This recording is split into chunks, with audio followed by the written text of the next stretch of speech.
हाय बच्चों, I welcome all of you to mission मेटियोस। कैसे हो आप लोग? होप आप लोग हेल्दी होगे, अच्छे होगे। तो बच्चों आज हम लोग पढ़ने वाले हैं friction in one shot. One shot में जेई लेवल की, नीट लेवल की जितनी भी थ्योरी है बच्चों, सब कंप्लीट करने की मैं यहाँ कोशिश करूंगा। तो बच्चों आज पढ़ने वाले क्या है इसके बारे में थोड़ा सा ब्रीफ कर दूं आपको। जैसे आज हम लोग पढ़ने वाले हैं कि व्हाट इज फ्रिक्शन, फ्रिक्शन क्या है, फ्रिक्शन लगता कब है, टाइप्स ऑफ फ्रिक्शन, जो स्टैटिक फ्रिक्शन और काइनेटिक फ्रिक्शन, इन दोनों के बीच में जो कंसेप्चुअल डिफरेंस है बच्चों, ये बहुत इंपॉर्टेंट है, ये आज हम लोग डिस्कस करेंगे।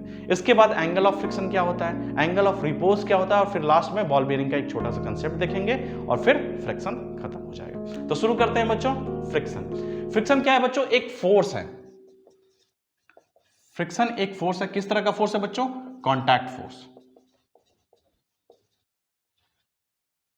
बच्चों फोर्स है तो फोर्स के पास डायरेक्शन होता है और मैग्नीट्यूड होता है, क्योंकि फोर्स एक वेक्टर क्वांटिटी होती है। उसी तरह फ्रिक्शन के पास भी डायरेक्शन होगा और मैग्नीट्यूड होगा। ठीक है। फोर्स की एसआई यूनिट होती है न्यूटन, तो फ्रिक्शन की भी एसआई यूनिट जो होगी न्यूटन होगी और सीजीएस यूनिट डायन होगी। अब बच्चों मैं यहां पे बोल रहा हूं कि फ्रिक्शन एक कॉन्टैक्ट फोर्स है। कॉन्टैक्ट फोर्स का क्या मतलब होता है बच्चों? कि जब दो ऑब्जेक्ट एक दूसरे के कॉन्टैक्ट में होते हैं तब ये फोर्स लगता है। कॉन्टैक्ट फोर्स का मतलब है बच्चों कि अगर दो ऑब्जेक्ट एक दूसरे के कॉन्टैक्ट में है तभी आप इस फोर्स को लगाओगे। जब ये कॉन्टैक्ट में नहीं है दो ऑब्जेक्ट तो कोई फ्रिक्शन फोर्स नहीं लगेगा। ठीक है। अब बच्चों ये कॉन्टैक्ट फोर्स होते हैं और ये हमेशा पेयर में लगते हैं। ये भी जान लो, न्यूटन थर्ड लॉ से ये हमेशा पेयर में लगते हैं। कॉन्टैक्ट फोर्स का एक और एग्जांपल मैंने पिछले क्लास में दिया था, वो था नॉर्मल। नॉर्मल भी पेयर में लगता है बच्चों, और वो भी जब कांटेक्ट में होता है तभी लगता है, तो वो भी कांटेक्ट फोर्स का ही एग्जांपल था। उसी तरह फ्रिक्शन भी कांटेक्ट फोर्स का ही एग्जांपल है और ये हमेशा पेयर में लगते हैं। ठीक है। अब बच्चों फ्रिक्शन फोर्स लगता कब है, इस चीज को जान ले। तो फ्रिक्शन फोर्स लिखो, नोट करो। Friction force opposes tendency of relative motion और relative motion.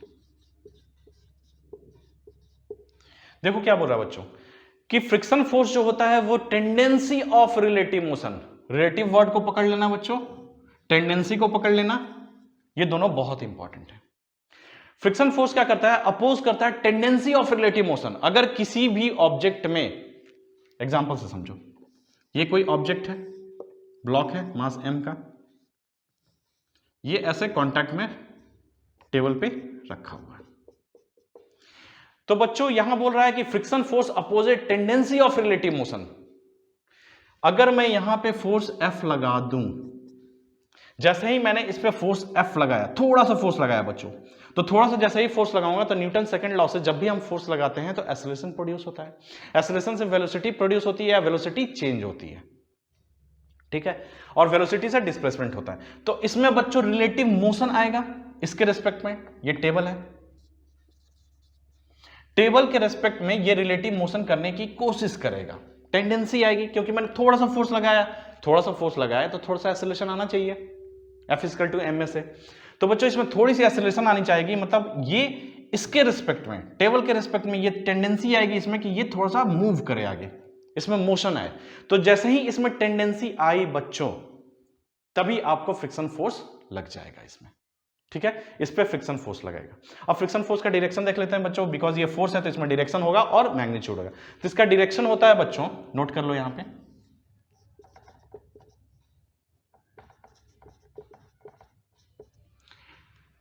Tangential to contact surface. ठीक है। यहां पे कॉन्टैक्ट सरफेस क्या है बच्चों? ये है, ये दिस इज कॉन्टैक्ट सरफेस, ये मास m हो गया। अब बच्चों इसमें टेंडेंसी आई थी इसके रेस्पेक्ट में मूव करने का, तो बच्चों टेबल इस पे फ्रिक्शन फोर्स लगाएगा, अपोज करेगा। फोर्स F हमने लगाया था और फ्रिक्शन फोर्स टेबल इस पे लगा देगा। तो बच्चों मैं यहां पे बोल रहा हूं कि ये पेयर फोर्स है। जिस तरह नॉर्मल पेयर फोर्स है उसी तरह न्यूटन थर्ड लॉ से अगर टेबल ने इसके ऊपर फ्रिक्शन फोर्स इस डायरेक्शन में लगाया तो ये ब्लॉक भी टेबल के ऊपर फ्रिक्शन फोर्स इस डायरेक्शन में लगाएगा। ये टेबल हो गया, तो इस पे भी फ्रिक्शन फोर्स बच्चों सेम मैग्नीट्यूड का इक्वल एंड अपोजिट डायरेक्शन में लगेगा friction force, Newton third law से। तो बच्चों इस तरह से हम फ्रिक्शन फोर्स लगाते हैं। तो ये बातें हुई टेंडेंसी ऑफ रिलेटिव मोशन की। अब दूसरा क्या बोल रहा है, दूसरा कंडीशन है यहां पे बच्चों कि अगर रिलेटिव मोशन हो रहा है तब भी फ्रिक्शन फोर्स लगेगा। उसका एग्जांपल देख लो, ये सपोज टेबल है और ये जो मास m है इसमें ऑलरेडी मोशन है बच्चों, v वेलोसिटी से ये आगे की तरफ बढ़ा है, तो इसकी जो रिलेटिव मोशन है टेबल के रिस्पेक्ट में v वेलोसिटी है इधर, तो टेबल क्या करेगा बच्चों कि इसको अपोज करेगा। अपोज करने के लिए फ्रिक्शन फोर्स इस डायरेक्शन में लगाया, तो इसने भी टेबल के ऊपर फ्रिक्शन फोर्स अपोजिट डायरेक्शन में सेम मैग्नीट्यूड का लगाया। ठीक है, तो अब समझ में आया बच्चों कि फ्रिक्शन फोर्स कैसे लगाते हैं। अब यहां पे एक चीज आती है बच्चों कि रिलेटिव वर्ड का क्या इंपॉर्टेंस है, ये रिलेटिव वर्ड का क्या इंपॉर्टेंस है ये समझाता हूं। आपने ऐसा क्यों नहीं लिखा, टेंडेंसी ऑफ मोशन क्यों नहीं लिखा, टेंडेंसी ऑफ रिलेटिव मोशन क्यों लिखा, इस चीज को समझना इंपॉर्टेंट है। समझो, ये सपोज एक टेबल है बच्चों, इस पे एक ब्लॉक रखा हुआ है ऐसे मास m का, इसके ऊपर एक और ब्लॉक रखा हुआ है m1 का। ठीक है, इसकी वेलोसिटी जो है बच्चों वो है 2 मीटर पर सेकेंड और इसकी वेलोसिटी है 3 मीटर पर सेकेंड। अब बताओ फ्रिक्शन कहां कहां कैसे लगेगा, ये देखो। तो बच्चों वेलोसिटी इसको ले लो, इसको ले लो a, इसको ले लो b, mass of a mass of b, ऐसे ले लेते हैं। तो velocity of a with respect to b, relative motion की बात कर रहे हैं बच्चों, velocity of a with respect to b क्या होता है बच्चों, velocity of a minus velocity of b। तो वेलोसिटी ऑफ a क्या है यहां पे 3 metre per second, velocity of b क्या है 2 मीटर पर सेकेंड, तो 1 हो गया। तो velocity of a with respect to b क्या होगा बच्चों 1 मीटर पर सेकेंड हो गया। अब बच्चों यहां पे आया velocity of a with respect to b जो है वो 1 मीटर पर सेकेंड है। किसकी velocity, velocity of a with respect to b। तो बच्चों यहां पे बोल रहा है friction force opposes relative motion, relative motion देखेंगे हम पहले, उसके बाद फ्रिक्शन फोर्स लगाएंगे। तो बच्चों वेलोसिटी ऑफ a जो है विथ रिस्पेक्ट टू b जो इसके कांटेक्ट में है, velocity of a with respect to b जो हुआ वो 1 मीटर पर सेकेंड आया। अब हम यहां पे फ्रिक्शन जो है लगा सकते हैं और समझ सकते हैं कि कहां लगेगा। तो बच्चों रिलेटिव मोशन a का किधर है, b के रिस्पेक्ट में इस तरफ, तो b a पे फ्रिक्शन फोर्स इस डायरेक्शन में लगाएगा। इक्वल एंड अपोजिट डायरेक्शन में फोर्स लगाते हैं न्यूटन थर्ड लॉ से, तो फ्रिक्शन फोर्स इस डायरेक्शन में a b पे लगा देगा। ठीक है बच्चों, अब देखो एक चीज नोटिस करो यहां पे कि वेलोसिटी ऑफ b जो है विथ रिस्पेक्ट टू ग्राउंड किस तरफ है, velocity of b with respect to ground 2 metre per second उधर जा रहा है, या फिर ऐसे भी देख लो velocity of b with respect to ground equal to velocity of b minus velocity of ground. तो वेलोसिटी ऑफ b कितना है बच्चों 2 metre per second, velocity of ground हो गया 0, तो 2 मीटर पर सेकेंड हो गया। That is velocity of b with respect to ground हो गया। तो वेलोसिटी ऑफ b जो है विथ रिस्पेक्ट टू ग्राउंड जिस सरफेस से कॉन्टैक्ट में है उसके रिस्पेक्ट में देखना है, तो ये 2 मीटर पर सेकेंड से इधर जा रहा है, तो ग्राउंड इस पे लगाएगा बच्चों फ्रिक्शन फोर्स इस डायरेक्शन में, दैट इज F1। और फिर ये ब्लॉक बी जो है वो ग्राउंड पे लगाएगा F1। ठीक है, तो ये हुआ बच्चों डायरेक्शन ऑफ फ्रिक्शन का। तब यहां पे समझ में आया बच्चों कि रिलेटिव मोशन का कंसेप्ट क्या है। रिलेटिव मोशन को आप हमेशा देखोगे या फिर टेंडेंसी ऑफ रिलेटिव मोशन हो रहा है वहीं पे आप फ्रिक्शन फोर्स लगाओगे, और फ्रिक्शन फोर्स का जो डायरेक्शन आपको डिसाइड करना है वो हमेशा रिलेटिव मोशन को देखना है। किसका रिलेटिव मोशन, जो दो सरफेस कॉन्टैक्ट में है, जो दो सरफेस कॉन्टैक्ट में है, अगर ये इसके रिस्पेक्ट में मूव कर रहा है, अगर ए बी के रिस्पेक्ट में मूव कर रहा है तो बी ए पे फोर्स लगाएगा। चलो एक छोटा सा और एग्जांपल देख लो बच्चों यहां पे। इस बार मैं क्या करता हूं कि मास m ए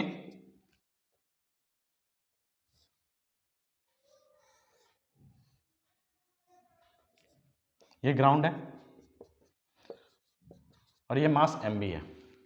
ठीक है, इसकी स्पीड मैं दे देता हूं 2 मीटर पर सेकेंड और इसकी स्पीड दे देता हूं 3 मीटर पर सेकेंड।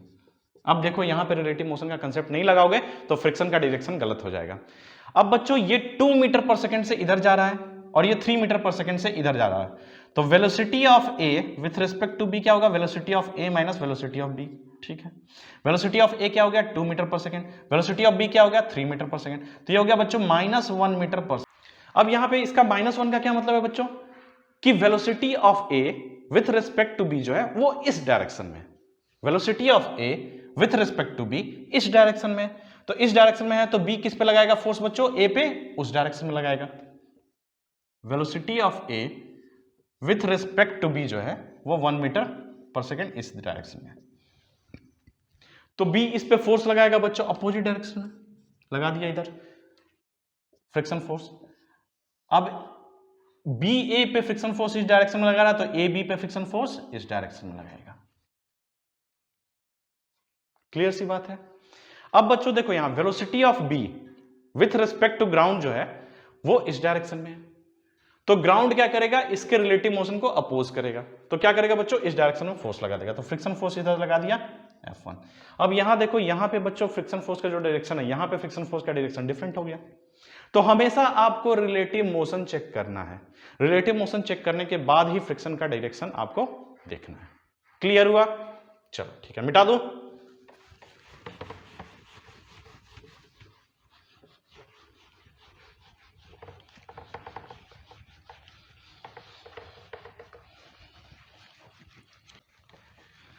तो बच्चों हमने देखा अभी कि फ्रिक्शन फोर्स का डायरेक्शन कैसे निकालते हैं, जो भी दो सरफेस कांटेक्ट में होंगे, जो भी दो सरफेस कांटेक्ट में होंगे उनके बीच में रिलेटिव मोशन देखेंगे और रिलेटिव मोशन को देखकर ही हम डायरेक्शन निकालेंगे फ्रिक्शन फोर्स का। मोशन नहीं देखना है, हमेशा रिलेटिव मोशन देखना है, हमेशा रिलेटिव मोशन देखना है, दो सरफेस का जो कांटेक्ट में है उनका रिलेटिव मोशन देखना है और फिर फ्रिक्शन फोर्स क्या करता है अपोजेस रिलेटिव मोशन, फिर हम डायरेक्शन निकाल सकते हैं। ठीक है, अब फ्रिक्शन फोर्स का डायरेक्शन की बात हो गई, अब मैग्नीट्यूड की बात कर लेते हैं। तो फ्रिक्शन फोर्स का जो मैग्नीट्यूड होता है बच्चों वो प्रोपोर्शनल होता है नॉर्मल फोर्स के, एन नॉर्मल फोर्स है, पिछले क्लास में बता चुका नॉर्मल फोर्स क्या होता है। तो बच्चों ये प्रोपोर्शनल का साइन हटाने के लिए मुझे प्रोपोर्शनलिटी कांस्टेंट लगाना पड़ेगा, दैट इज म्यू एन। तो ये फ्रिक्शन फोर्स का फॉर्मूला होता है, जहां म्यू एक कांस्टेंट है, इसको कोएफिशिएंट ऑफ फ्रिक्शन बोलते हैं,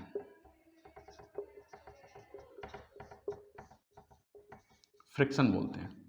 ठीक है, कोएफिशिएंट ऑफ फ्रिक्शन जो होता है बच्चों वो दो चीज पे डिपेंड करता है, एक जो दो मटेरियल कांटेक्ट में है उस पर डिपेंड करेगा, दूसरा उन दोनों के बीच में जो रफनेस है उस पर डिपेंड करेगा, रफनेस ऑफ सरफेस जो है उस पर डिपेंड करेगा।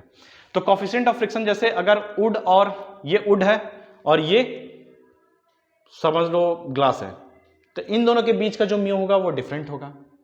अगर ये आयरन है और ये वुड है तो इन दोनों के बीच का जो म्यू होगा वो डिफरेंट होगा। तो मटेरियल पर डिपेंड करता है और बच्चों ये दोनों के बीच में जो रफनेस है उस पर डिपेंड करता है।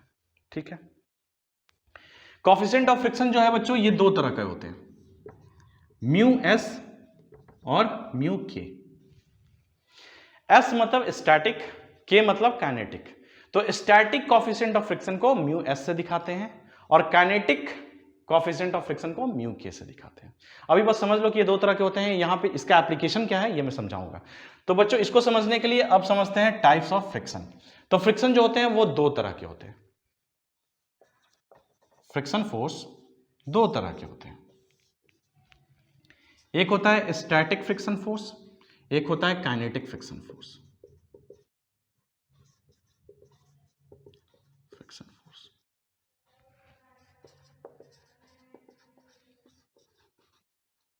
अब स्टैटिक फ्रिक्शन फोर्स कहां लगता है, काइनेटिक फ्रिक्शन फोर्स कहां लगता है, इसको ध्यान से समझना।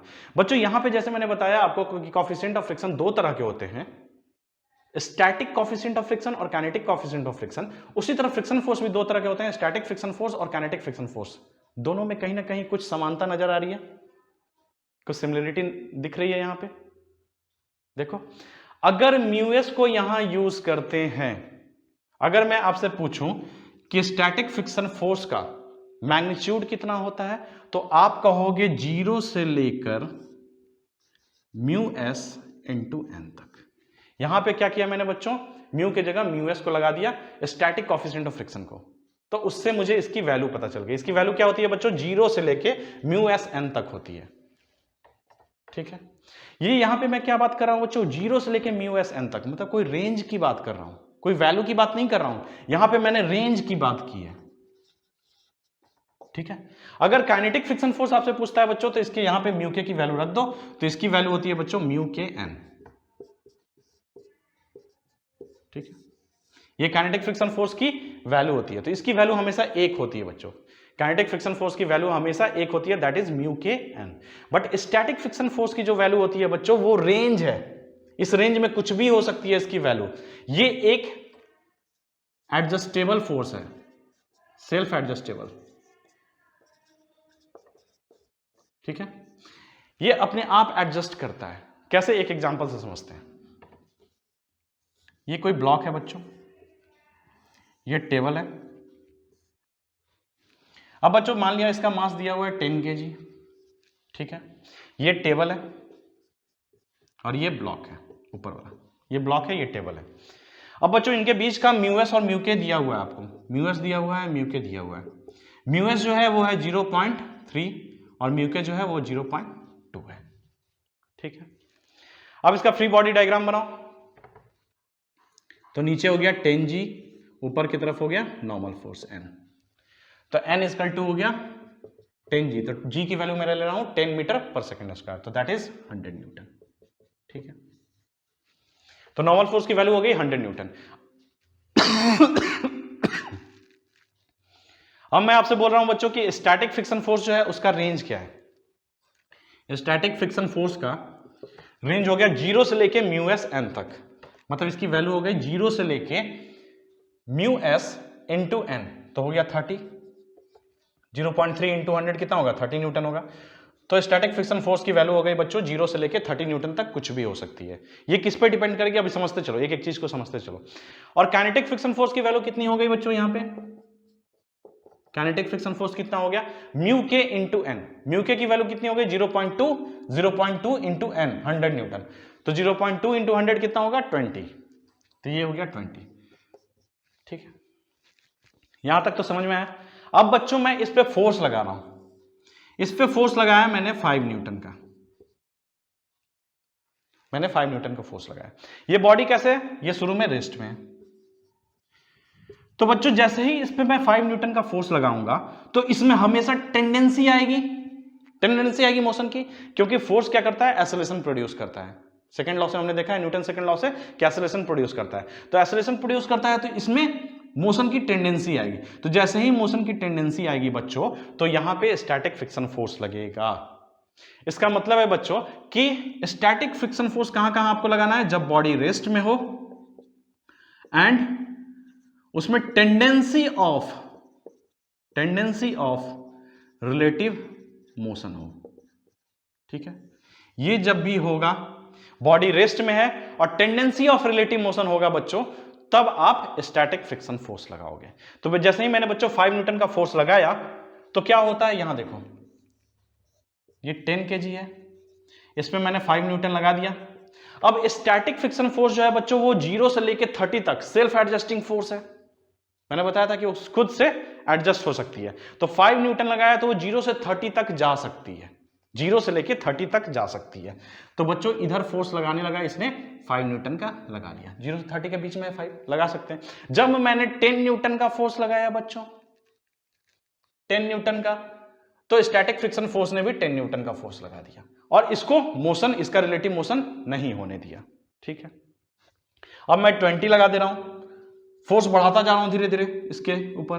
अब मैं 20 न्यूटन का फोर्स लगाया तो स्टैटिक फ्रिक्शन फोर्स ने भी 20 न्यूटन का फोर्स अपोजिट लगा सकता है, क्योंकि उसकी वैल्यू जो है बच्चों 0 से 30 तक वो कुछ भी कर सकता है। 0 से 30 तक वो अपनी वैल्यू कुछ भी रख सकता है, ठीक है। 20 तक लगाया तो 20 तक लगा दिया, तब फिर इसमें मोशन नहीं आ पाया, ठीक है। यहां तक तो ठीक है। अब मैंने लगा दिया बच्चों 30, तब ये अपना मैक्सिमम जो स्टैटिक फ्रिक्शन फोर्स है वो लगा देगा, तो दैट इज 30। तो ये जो मैक्सिमम वाली जो वैल्यू है बच्चों 30 वाली, इसी को बोलते हैं लिमिटिंग फ्रिक्शन फोर्स। याद करते जाओ एक एक चीज, लिमिटिंग फ्रिक्शन फोर्स मतलब अब स्टैटिक फ्रिक्शन फोर्स इससे ज्यादा नहीं लगा सकता। 30 न्यूटन जैसे ही मैंने लगाया बच्चों, तो वो क्या करेगा, 30 न्यूटन का फोर्स लगा दिया। अब जैसे ही मैं इसमें 31 न्यूटन का फोर्स लगा दिया, तो ये बेचारा जो फ्रिक्शन है, स्टैटिक फ्रिक्शन फोर्स जो है वो 30 न्यूटन से ऊपर नहीं जा सकता, वो अपने लिमिटिंग फ्रिक्शन फोर्स से ऊपर नहीं जा सकता। ये कब की बात हो रही है, जब ये रेस्ट में, ये कंटिन्यूअस रेस्ट में रख रहा है। स्टैटिक फ्रिक्शन फोर्स जो है बॉडी को हमेशा रेस्ट में रख रहा है, और जैसे जैसे उसमें टेंडेंसी ऑफ मोशन आ रही है, रिलेटिव मोशन आ रही है, वैसे ही वो अपोजिट लग लग के उसको रोकना चाह रहा है। तो 30 न्यूटन तक जब मैंने लगाया तो 30 न्यूटन तक वो अपोजिट में लगा के इसका रिलेटिव मोशन नहीं होने दिया। जैसे ही मैंने फोर्स और बढ़ाया 31 न्यूटन, अब तो इसमें 30 से ये ऊपर जा नहीं सकता है, क्योंकि इसकी लिमिट जो है बच्चों वो 0 से 30 तक है।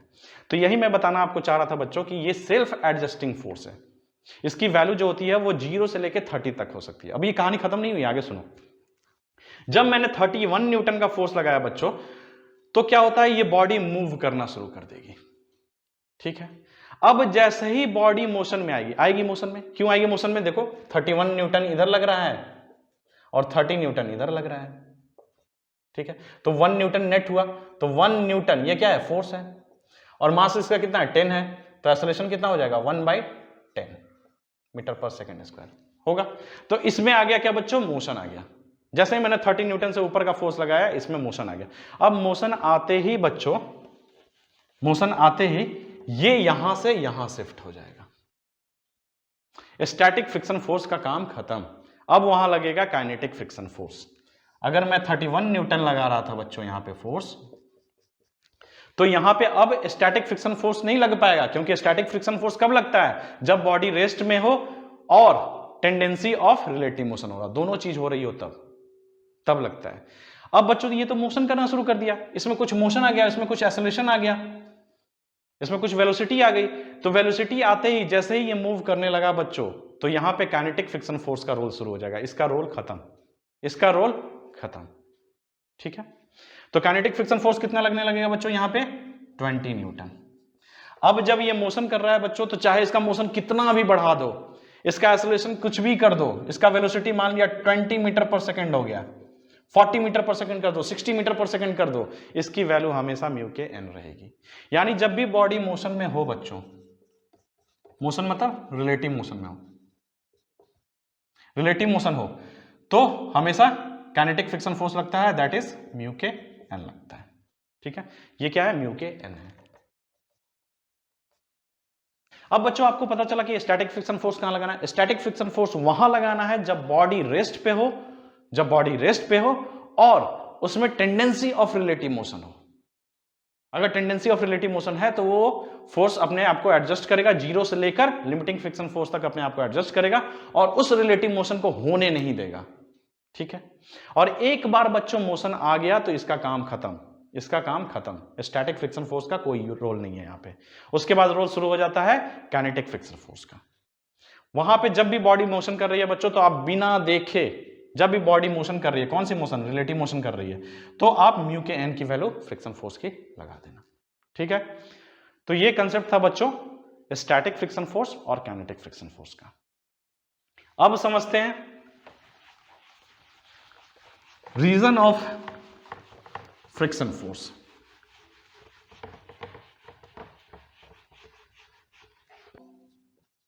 Reason of friction force.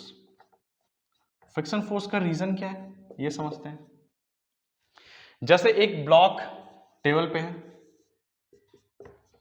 तो ये तो अभी आपको दिख रहा होगा बच्चों कि ये बहुत प्लेन है, बट जब आप इसको माइक्रोस्कोपिक लेवल पे देखोगे बच्चों, माइक्रोस्कोपिक लेवल पे जब इसको आप देखोगे, एटॉमिक लेवल पे इसको देखोगे, तो ये ब्लॉक का सरफेस जो है ऐसा कुछ दिखेगा और टेबल का जो सरफेस है वो ऐसा कुछ दिखेगा। ये टेबल है, इसी सरफेस को यहां दिखा रहा हूं। तो बच्चों इसमें देखोगे कि ये प्लेन नहीं है, ये प्लेन नहीं है, इसमें कुछ पार्ट ऊपर है, कुछ पार्ट नीचे की तरफ है। तो जो नीचे वाले पार्ट हैं, मतलब ये पूरा का पूरा पार्ट जो होता है इसके पूरे कांटेक्ट में नहीं होता है, 100% ये कांटेक्ट में नहीं होते हैं। कुछ पार्ट अंदर की तरफ है, वो इससे कांटेक्ट नहीं बना पाता है, टेबल से कांटेक्ट नहीं बना पाता है। तो जो पार्ट कांटेक्ट में है वो एक मॉलिक्यूलर फोर्स के चलते, इसके मॉलिक्यूल और इसके मॉलिक्यूल, इन दोनों मॉलिक्यूल के बीच में एक अट्रैक्टिव फोर्स होता है जिसके चलते ये बॉन्डिंग बनाते हैं और यहां पे एक फोर्स होता है। ठीक है, ये फोर्स से बंधे हुए हैं, इसके ऊपर रखे हो तो ये फोर्स से बंधे हुए हैं। जब आप फोर्स लगाते हो बच्चों यहां से, तो दो चीज होता है, एक तो ये बॉन्ड टूटते हैं जिसके चलते ये मोशन में आता है।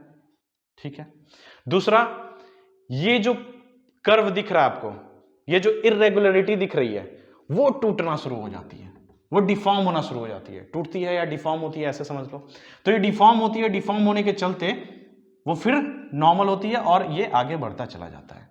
तो इसीलिए आप देखोगे बच्चों, शुरू में जब ये डिफॉर्म होता है, शुरू में जब आप फोर्स लगाते हो तो बहुत ज्यादा लगाना पड़ता है, लेकिन जैसे ही आप देखोगे कि ये मोशन में आ गया, जैसे ही देखोगे ये मोशन में आ गया, तो फिर उतना फोर्स लगाने की जरूरत नहीं पड़ती है, क्योंकि शुरू में जो स्टैटिक फोर्स का आपने देखा था रेंज बच्चों पिछले क्वेश्चन में 0 to 30 था स्टैटिक फ्रिक्शन फोर्स का, और काइनेटिक फ्रिक्शन फोर्स जो था वो 20 न्यूटन का था। तो यहां पे ज्यादा फोर्स लगी बच्चों इसको, ये बॉन्डिंग को तोड़ने के लिए, और इस इरेगुलरिटी के चलते ज्यादा फोर्स लगाना पड़ा हमें। एक बार जब टूट गया, एक बार जब वो आराम से चलना शुरू हो गया, तो फ्रिक्शन फोर्स कम लगने लगती है, जिसके चलते यहां पे भी फोर्स आपको ज्यादा लगाना नहीं पड़ता है उसको मोशन में रखने के लिए। समझ में आ गया? तो इसका मतलब है बच्चों कि म्यू एस की वैल्यू म्यू के से ज्यादा होती है, ठीक है, इसीलिए म्यू एस एन की वैल्यू म्यू के एन से बड़ी होती है। समझ में आ गया बच्चों? शुरू में आपको ज्यादा फोर्स लगाना पड़ेगा इस बॉन्ड को तोड़ने के लिए, जो मॉलिक्यूलर बॉन्ड है इसको तोड़ने के लिए, और ये जो इरेगुलरिटीज है उसको आपको नॉर्मल करने के लिए, उसको डिफॉर्म करने के लिए, ठीक है। शुरू में ज्यादा लगना पड़ता है, एक बार डिफॉर्म हो गया, एक बार बॉन्ड टूट गया, तो फिर वो आराम से मोशन करता रहता है। इसीलिए म्यू एस की वैल्यू म्यू के से ज्यादा होती है, म्यू एस एन की वैल्यू जो होगी वो म्यू के एन से ज्यादा होगी। इसका मतलब है बच्चों कि लिमिटिंग स्टैटिक फ्रिक्शन फोर्स की वैल्यू काइनेटिक फ्रिक्शन फोर्स की वैल्यू से ज्यादा होती है, ठीक है। यहां तक समझ में? ये सपोज कोई ब्लॉक है, ये टेबल है, ये 10 न्यूटन है बच्चों, म्यू एस की वैल्यू दी हुई है 0.3, म्यू के की वैल्यू दी हुई है 0.2, तो नॉर्मल फोर्स यहां पे कितना हो जाएगा? नॉर्मल फोर्स हो जाएगा 100 न्यूटन। तो स्टैटिक फ्रिक्शन फोर्स की वैल्यू कितनी हो जाएगी बच्चों? 0 से लेकर 100 इंटू 0.3 तो हो गया 30 न्यूटन। काइनेटिक फ्रिक्शन फोर्स की वैल्यू कितनी हो जाएगी? 100 इंटू 0.2 तो हो गया 20 न्यूटन, ठीक है। अब ग्राफ देखते हैं बच्चों, ये फोर्स का ग्राफ है और ये फ्रिक्शन फोर्स का ग्राफ है, ठीक है। किसी ब्लॉक पे, इस ब्लॉक पे अगर सपोज मैंने F फोर्स लगाया, F फोर्स को देखो जैसे जैसे मैं वैरी करूंगा वहां पे ग्राफ बनाता जाऊंगा। F को मैंने 5 न्यूटन रखा बच्चों, जब मैं 5 न्यूटन रख रहा हूं, 5 न्यूटन का फोर्स लगाया, तो स्टैटिक फ्रिक्शन फोर्स जो है वो 0 से 30 तक अपने आप को एडजस्ट कर सकता है, क्योंकि बॉडी रेस्ट में है। तो 5 न्यूटन इधर लगने लगा, चलो यहां 0 था तो 0, यहां पे 5 तो यहां पे 5। अब बच्चों जब यहां पे 10 न्यूटन का फोर्स लगाऊंगा तो ये भी 10 न्यूटन हो जाएगा, चलो ठीक है। 15 न्यूटन का लगाऊंगा तो 15 न्यूटन हो जाएगा। कब तक? 30 न्यूटन तक। जब मैं यहां 30 न्यूटन का फोर्स लगाऊंगा तो ये 30 न्यूटन हो जाएगा, क्योंकि स्टैटिक फ्रिक्शन फोर्स है। जब ये 30 न्यूटन पे पहुंचा, सपोज दिस इज 30, ये 30 है तो ये भी 30 है, यहाँ 30 न्यूटन मैंने लगाया तो 30 न्यूटन का फोर्स हो गया, स्टैटिक फ्रिक्शन फोर्स। अब बच्चों यहां से यहां तक देखो एक स्ट्रेट लाइन बनेगा 45 डिग्री एंगल पे, ये 45 डिग्री एंगल होगा। जितना इधर फोर्स लगाएंगे फ्रिक्शन फोर्स उतना इधर लगता जाएगा। जैसे ही बच्चों ये 30 न्यूटन से आगे बढ़ा, जैसे ही ये 30 न्यूटन से आगे बढ़ा, यहां पे कौन सा फोर्स अब लगने लगेगा? काइनेटिक फ्रिक्शन फोर्स लगने लगेगा। काइनेटिक फ्रिक्शन फोर्स कितना है? 20 न्यूटन। तो यहां से एक सडन ड्रॉप होता है बच्चों, और फिर उसके बाद बॉडी मोशन में आ जाती है, और मोशन में आने के चलते यहां पे जो फ्रिक्शन फोर्स की वैल्यू है वो कांस्टेंट हो जाती है। आप चाहे उसके बाद जितना भी फोर्स लगाते जाओ, फ्रिक्शन फोर्स की जो वैल्यू है वो कांस्टेंट हो जाती है, दैट इज 20 न्यूटन। क्लियर है? ये कौन सा पॉइंट है बच्चों? ये लिमिटिंग फ्रिक्शन पॉइंट है। स्टैटिक जो फ्रिक्शन फोर्स था उसकी लिमिटिंग वैल्यू है यहां पे, दिस इज लिमिटिंग वैल्यू। तो इस ग्राफ से पूरी तरह समझ में आ रहा है बच्चों कि यहां पे लग रहा है स्टैटिक फ्रिक्शन फोर्स, और यहां पे ये वाला जो है ये है काइनेटिक फ्रिक्शन फोर्स। क्लियर है? जब बॉडी रेस्ट में थी तो उस पर टेंडेंसी ऑफ मोशन यहां से यहां तक हुआ, टेंडेंसी ऑफ रिलेटिव मोशन यहां से यहां तक हुआ, तो फ्रिक्शन फोर्स अपने आप को एडजस्ट करता रहा, क्योंकि स्टैटिक फ्रिक्शन फोर्स लग रहा है, तो एडजस्ट करता रहा, फोर्स आप बढ़ाते गए, स्टैटिक फ्रिक्शन फोर्स बढ़ता गया। जब ये 30 पहुंचा, 30 के ऊपर इसके औकात से बाहर है स्टैटिक फ्रिक्शन फोर्स के, तो क्योंकि यहां पे वो मोशन में आ जाएगा, ठीक है, इससे बाहर आ गया तो ये मोशन में आ जाएगा, मोशन में आते ही काइनेटिक फ्रिक्शन फोर्स लगने लगेगा, तो यहां पे सडन ड्रॉप हो जाता है बच्चों फ्रिक्शन फोर्स का, जिसके चलते एक बार मोशन में आ गया कोई चीज तो फिर उसको थोड़ा भी फोर्स दोगे, मतलब 30 से 20 के बीच में भी दोगे तो वो चलता रहेगा। क्लियर सी बात है। तो यहां से बच्चों काइनेटिक फ्रिक्शन फोर्स कांस्टेंट हो गया, कांस्टेंट हो गया, देखो 20 न्यूटन हमेशा 20 न्यूटन लगता रहेगा। क्लियर है बच्चों। तो रीजन ऑफ फ्रिक्शन फोर्स समझ में आ गया, ग्राफ समझ में आ गया। अब समझते हैं angle of friction force.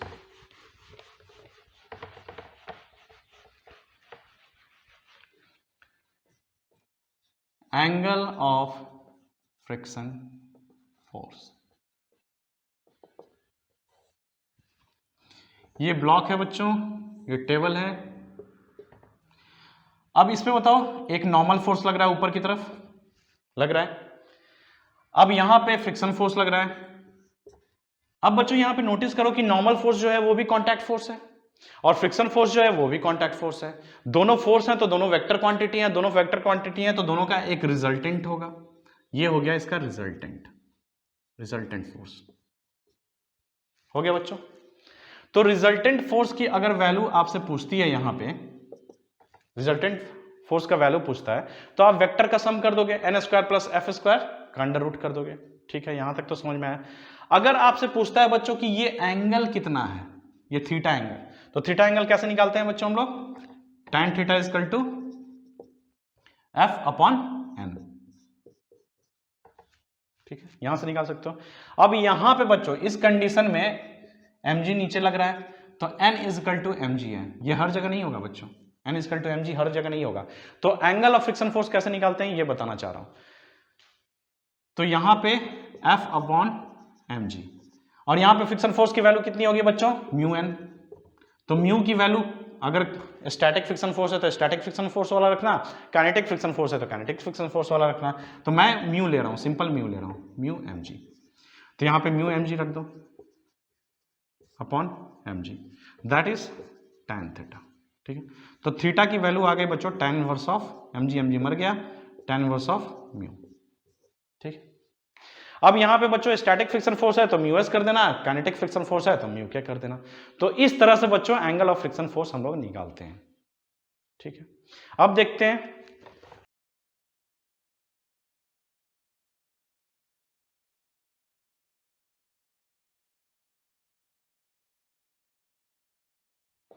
Angle of repose क्या होता है बच्चों। जैसे कोई ये इंक्लाइंड प्लेन है थीटा एंगल पे, यहां पे कोई मास m रखा हुआ है तो इस पे कौन कौन सी फोर्स लगेगी, mg नीचे की तरफ, ये थीटा होगा तो ये हो गया mg cos थीटा, ये हो गया mg sin थीटा। क्लियर सी बात है। तो बच्चों ये जब 0 डिग्री एंगल होगा, ये एंगल जब 0 डिग्री होगा तो ये mg sin थीटा तो नहीं लगेगा क्योंकि थीटा यहां 0 हो गया तो mg sin थीटा लगेगा ही नहीं। ठीक है, mg इजकल टू नॉर्मल होगा। क्लियर सी बात है। अब जैसे जैसे मैं ये थीटा को बढ़ाता जाऊंगा बच्चों तो इसमें स्लाइड होने की टेंडेंसी आएगी। तो स्लाइड होने की जब टेंडेंसी आएगी मतलब रिलेटिव मोशन होने की टेंडेंसी आएगी, तो फ्रिक्शन फोर्स लगेगा, तो यहां पे फ्रिक्शन फोर्स लगना शुरू हो जाएगा। ठीक है, कौन सी फ्रिक्शन फोर्स लगेगी, स्टैटिक फ्रिक्शन फोर्स, क्योंकि अभी मोशन आया नहीं है। अब जैसे जैसे थीटा को बढ़ाता जाऊंगा, सुनते जाओ, थीटा को मैं जैसे जैसे बढ़ाता जाऊंगा स्टैटिक फ्रिक्शन फोर्स जो है ये अपना वैल्यू एडजस्ट करता जाएगा, ये अपना वैल्यू 0 से लेके लिमिटिंग फ्रिक्शन फोर्स तक अपना वैल्यू एडजस्ट करता जाएगा, मतलब बढ़ाता जाएगा। क्योंकि थीटा जैसे जैसे बढ़ेगा बच्चों mg sin थीटा क्या होता है, बढ़ेगा। क्यों बढ़ेगा, क्योंकि sin थीटा की वैल्यू थीटा बढ़ाने पे बढ़ती है। 0 से 90 करोगे, 0 से 90 में थीटा जब 0 से 90 जा रहा है तो sin थीटा क्या आता है, 0 से 1 की तरफ जाता है, तो sin थीटा की वैल्यू बढ़ रही है। तो जैसे जैसे थीटा बढ़ाओगे, जैसे जैसे थीटा बढ़ाओगे mg sin थीटा बढ़ता जाएगा, इसकी टेंडेंसी नीचे की तरफ आने की होने लगेगी। तो फ्रिक्शन फोर्स क्या करेगा, अपना वैल्यू बढ़ाता जाएगा, बढ़ाता जाएगा। ठीक है, एक ऐसा कंडीशन आएगा बच्चों जहां पे mg sin थीटा और फ्रिक्शन फोर्स, ये जो फ्रिक्शन फोर्स है वो अपने लिमिटिंग वैल्यू पे पहुंच जाएगा। फ्रिक्शन फोर्स की लिमिटिंग वैल्यू आ जाएगी। सपोज वो थीटा है, ये थीटा जो है वो थीटा है, तो इस थीटा को बोलते हैं बच्चों एंगल ऑफ रिपोज। तो मतलब थीटा क्या है बच्चों, ये एक ऐसा थीटा है जहां पे ये ब्लॉक की टेंडेंसी अब मूव करने की होगी, this block is about to move है, ठीक है, जहां लिमिटिंग फ्रिक्शन फोर्स पे पहुंच चुका है फ्रिक्शन फोर्स अपना, और mg sin थीटा जो है वो आगे की तरफ लग रहा है, यहां पे limiting friction force mg sin theta के बराबर हो गया। अगर आप mg sin थीटा यानी थीटा को आपने बढ़ाया तो mg sin थीटा की वैल्यू बढ़ने लगेगी और लिमिटिंग फ्रिक्शन फोर्स जो होगा वो काइनेटिक फ्रिक्शन में चेंज हो जाएगा और बॉडी स्लाइड करना शुरू कर देगा, ठीक है, क्योंकि ये रोक नहीं पाएगा बच्चों, ये अपने लिमिटिंग वैल्यू तक पहुंच चुका है। तो यहां पे बच्चों लिमिटिंग फ्रिक्शन फोर्स कितना होगा यहां पे, तो यहां पे देखो लिमिटिंग फ्रिक्शन फोर्स होगा म्यू एस एन, यही होगा म्यू एस एन। एन की वैल्यू कितनी होगी, ये एन है। अब इस डायरेक्शन में तो कोई मूवमेंट हो नहीं रहा है, तो एन इज इक्वल टू हो गया एम जी कॉस थीटा। ये पूरे इंक्लाइन में देखो इस डायरेक्शन में कोई मूवमेंट नहीं हो रहा था, n is equal to m g cos theta लिख सकते हैं। तो यहां हटाया, यहां लिख दिया m g cos theta is equal to m g sine theta. तो यहां से एम जी से एम जी कर गया, mu S is equal to sine theta upon cos theta. तो tan थीटा की वैल्यू आ गई बच्चों म्यू एस, तो थीटा इज इक्वल टू हो गया tan inverse of mu S. अब बच्चों इसी थीटा को बोलते हैं angle of repose. Angle of repose क्या होता है कि वैसा एंगल जहां पे block was about to slide, मतलब अब स्लाइड ये कर ही जाता, वैसे एंगल को बोलते हैं एंगल ऑफ रिपोज, ठीक है। जैसे जैसे थीटा हम बढ़ाते जा रहे थे mg sin थीटा की वैल्यू बढ़ती जा रही थी, जैसे जैसे mg sin थीटा की वैल्यू बढ़ रही थी वैसे वैसे फ्रिक्शन फोर्स जो है स्टैटिक फ्रिक्शन फोर्स वो अपनी वैल्यू को एडजस्ट कर रहा था, कहां से, जीरो से लेकर लिमिटिंग फ्रिक्शन फोर्स के बीच में एडजस्ट करना शुरू कर रहा था, मतलब वो भी बढ़ता जा रहा था। अब बच्चों एक ऐसा कंडीशन आया जहां पे थीटा जो है, एक ऐसा थीटा आया जहां पे mg sin थीटा जो है वो लिमिटिंग फ्रिक्शन फोर्स के बराबर पहुंच गया, मतलब अब फ्रिक्शन फोर्स जो है अपने आप को एडजस्ट नहीं कर पाएगा, वो अपने लिमिट तक पहुंच गया, लिमिटिंग फ्रिक्शन फोर्स तक पहुंच गया है, जहां पे FL equal to mg sin theta हो गया। तो बच्चों वो थीटा जो होगा वो एंगल ऑफ रिपोज होगा। यहां से हम म्यू एस की वैल्यू निकाले, tan theta equal to mu S होगा, तो theta equal to tan inverse of mu S होगा। तो अगर बच्चों आपको ऐसा कंडीशन दिया जाता है और पूछा जाता है कि एंगल ऑफ रिपोज निकालो, तो आप डायरेक्ट फॉर्मूला निकाल सकते हो, ठीक है, पहला। नहीं तो दूसरा आप कंसेप्ट आपको पता होना चाहिए कि एंगल ऑफ रिपोज होता क्या है, ठीक है। एंगल ऑफ रिपोज वो थीटा होता है जहां पे ये ब्लॉक स्लाइड करने वाला है, वो थीटा जो होगा वही एंगल ऑफ रिपोज कहलाएगा, ठीक है बच्चों। अब थोड़ा सा बॉल बियरिंग का कंसेप्ट समझ लेते हैं। बॉल बियरिंग बच्चों, बॉल बियरिंग के कंसेप्ट को समझने से पहले हमें स्लाइडिंग फ्रिक्शन और रोलिंग फ्रिक्शन इन दोनों के बीच के कंपैरिजन को समझना पड़ेगा। एक एग्जांपल लेते हैं, ये ग्राउंड है और ये ट्रॉली बैग है, ठीक है, ट्रॉली बैग है बिना व्हील का, इसमें कोई व्हील नहीं लगा हुआ। तो अगर आप इसको पुश करते हो बच्चों, ट्रॉली बैग को अगर आप पुश करते हो जिसमें व्हील नहीं है, अगर आप पुश करते हो तो क्या होता है, इसके अपोजिट फ्रिक्शन फोर्स लगना शुरू हो जाता है, that is kinetic friction force. तो ये स्लाइडिंग फ्रिक्शन फोर्स भी इसको बोल सकते हैं। तो हमें जो फोर्स लगाना पड़ता है बच्चों उसको स्लाइड करने के लिए, वो बहुत ज्यादा लगाना पड़ता है। कब, किसके कंपैरिजन में, जब इसमें हम व्हील लगा दें। हमारे पास दो ट्रॉली बैग है बच्चों, एक में व्हील है और दूसरे में व्हील नहीं है, तो किस में ज्यादा फोर्स लगाना पड़ेगा, डेफिनेटली इसमें ज्यादा फोर्स लगाना पड़ेगा, क्योंकि जब आप इसको स्लाइड करते हो तो काइनेटिक फ्रिक्शन फोर्स अपोजिट में आ जाता है। तो यहां पे क्या होता है, तो यहां बच्चों रोलिंग फ्रिक्शन फोर्स आता है, यहां रोलिंग फ्रिक्शन फोर्स आता है जिसकी वैल्यू नेग्लिजिबल होती है। ये फोर्स लगाया मैंने तो यहां रोलिंग फ्रिक्शन फोर्स इस पर काम करने लगता है। अब देखो कैसे काम करता है, समझो इस बात को। सपोज ये व्हील है, ठीक है, ये सेंटर है, तो इसका सेंटर तो हमेशा मूव कर रहा है बच्चों, देखो कैसे मूव कर रहा है। ये जो व्हील है, इस व्हील को मैं यहां पे बड़ा में बना रहा हूं, तो यहां पे यहां पे जब मैंने फोर्स लगाया बच्चों तो ये आगे की तरफ मूव करने लगा, मूव करते करते यहां पहुंच गया। तो देखो सेंटर पहले यहां था, फिर सेंटर यहां पे पहुंच गया, फिर सेंटर यहां पे पहुंच गया। तो सेंटर तो हमेशा आगे की तरफ बढ़ रहा है, ये बात तो क्लियर है, ये सेंटर आगे की तरफ बढ़ रहा है बच्चों, इसीलिए तो ये ट्रॉली जो बैग है ये भी आगे की तरफ बढ़ रहा है। अब यहां पे दूसरी बात को ध्यान दो, यहां पे जितने भी पॉइंट हैं बच्चों, इस पे जितने भी पॉइंट हैं, सपोज ये ग्राउंड है, ये ग्राउंड है, ये ग्राउंड है, ठीक है, इस पे जितने भी पॉइंट हैं बच्चों, हर टाइम में यहां पे जो पॉइंट टच कर रहा है, यहां पे जो पॉइंट टच कर रहा है ग्राउंड को, वो हर टाइम के बाद चेंज हो जा रहा है। जैसे देखो अभी ये है यहां पे पॉइंट, फिर ये जब आगे की तरफ मूव करेगा तो ये रोल करेगा, ये रोल करेगा ऐसे, ये रोल ऐसे कर रहा है, ये ऐसे रोल कर रहा है बच्चों, तो ये पॉइंट आ जाएगा, फिर यहां पे जो पॉइंट है ये पॉइंट आ जाएगा, फिर यहां पे जो पॉइंट है यहां पे ये पॉइंट आ जाएगा। तो क्या हो रहा है बच्चों, यहां पे कंटिन्यूअसली पॉइंट का चेंजेस आ रहे हैं। तो इस पॉइंट का, ये जो पॉइंट है, ये जो पॉइंट है, इस पॉइंट का velocity with respect to ground जो है वो जीरो है, या नेग्लिजिबल बोल दो, जीरो है। कैसे जीरो है?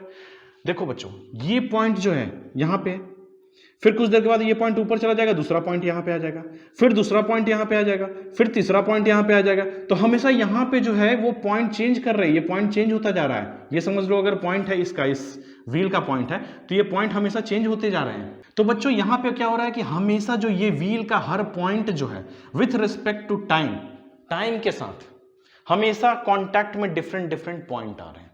जब ये रोल कर रहा है तो पहले जो यहां पे कोई पॉइंट है, फिर वो पॉइंट ऊपर चला गया, ऊपर वाला पॉइंट नीचे चला गया, तो कभी भी इंटरलॉकिंग यहां पे बनी नहीं पा रही है। यहां पे देखो इंटरलॉकिंग बनी हुई है, ये पॉइंट हमेशा इसके कांटेक्ट में है, तो फ्रिक्शन फोर्स पीछे की तरफ लग रहा है, बट यहां पे कोई इंटरलॉकिंग बन ही नहीं पा रहा है।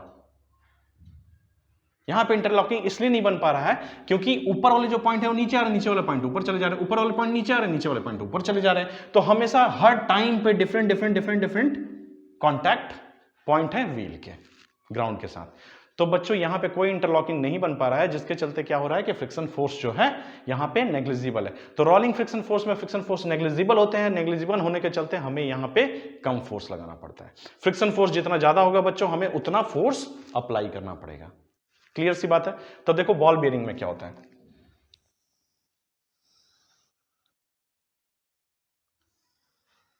बॉल बेयरिंग में बच्चों ये फिक्स पार्ट होता है और ये मूवेबल पार्ट होता है। ये पार्ट जो होता है बच्चों ये फिक्स होता है, ये पार्ट जो होता है ये मूव कर सकता है, रोटेट कर सकता है। अच्छा एक बात बताओ, अगर इसमें क्या होता है कि बीच में बॉल्स भी होते हैं, ये बॉल्स होते हैं ऐसे से। अभी मान लो कि ये बॉल्स नहीं है, ये चारों तरफ ऐसे बॉल्स रहेंगे, अभी मैं नहीं दिखा रहा हूं, दिखाऊंगा अभी। तो अगर बॉल्स नहीं है बच्चों, तो अगर ये मूवेबल पार्ट इसके अंदर घूमता है तो बहुत फ्रिक्शन यहां पे अब लगेगा, बहुत ज्यादा फ्रिक्शन जनरेट होगा, तो बहुत ज्यादा हमारी एनर्जी की लॉस होगी। ठीक है, तो हमने क्या किया बच्चों, यहां पे बॉल बेयरिंग डाल दिया। ये बॉल्स जो है ये गोली जैसे होते हैं स्फेरिकल शेप के, उसको हमने यहां पे डाल दिया।